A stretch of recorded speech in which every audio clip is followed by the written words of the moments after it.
Hi, Pam Friedevelt here, your online emotional health coach. And today I want to talk to you about a red hot topic. I've had a lot of questions recently about how to deal with anger and frustration.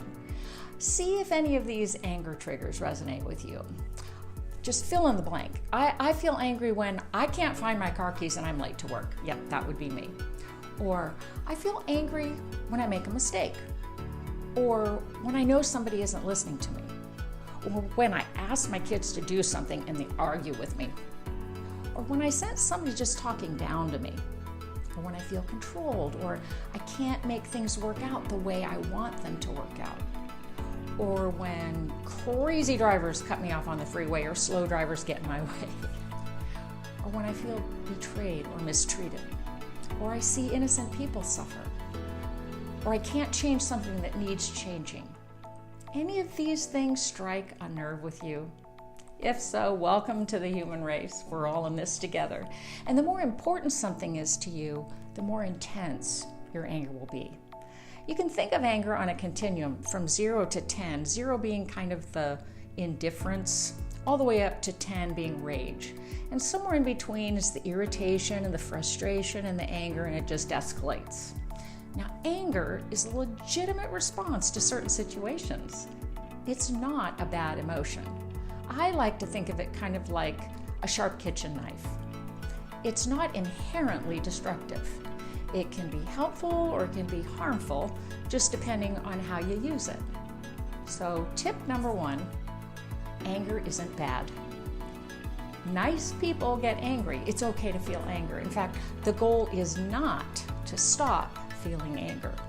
You cannot thrive and be emotionally healthy if you try to deny or repress your feelings. You're just going to misspend all that energy, because feelings that are blocked or stuffed, they don't go away. They just remain hidden and go underground, so to speak. And when they remain hidden, they start to gain control over you. So the goal is not to stop feeling anger.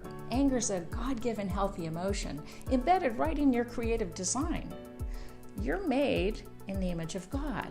So you've got this wonderful capacity to feel all kinds of emotions, including anger. Well, does that mean that God's a grumpy, irritable tyrant? No, not at all. You just look at the life of Jesus. See, Jesus got angry as a result of his sense of justice and his unconditional love and compassion for mankind. In fact, there are many times when we read that Jesus was moved with compassion. And that word compassion literally means just this gut-wrenching anguish. See, when Jesus saw people in desperate need or unfairly oppressed, he was angry and deeply grieved over those injustices. And the energy of that anger and that grief is what compelled him to feed the hungry and heal the sick and comfort those that were mourning. Jesus got angry and he used that anger as God intended, for good. And your anger, when it's properly channeled and controlled, is a God thing. It's a good thing. We've even seen that in our own national history. Look at Martin Luther King's anger about racism. What happened? It led to the Civil Rights Act of '64. And the 13th Amendment, that was the result of abolitionists who were angry about the enslavement of human beings. Then you had women angry about their inability to vote, and that ignited the passage of the 19th Amendment. So anger can lead to good. Tip number 2, your anger can change your world for good when it's properly channeled and controlled. Now, in the coming weeks, I want to talk with you about how to kind of turn down that heat and channel your anger towards good ends.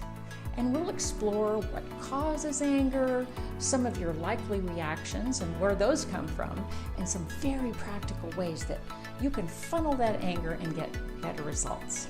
Those are today's 2 tips for letting go of anger and frustration. And if you like these tips, there's so much more for you in the weeks ahead. In fact, next time, we're going to talk about exploring your anger style and the top 3 most common anger triggers.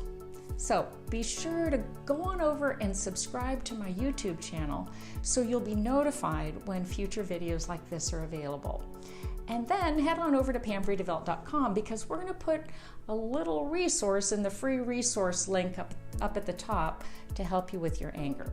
Until I see you on the next video, I want you to take good care of you.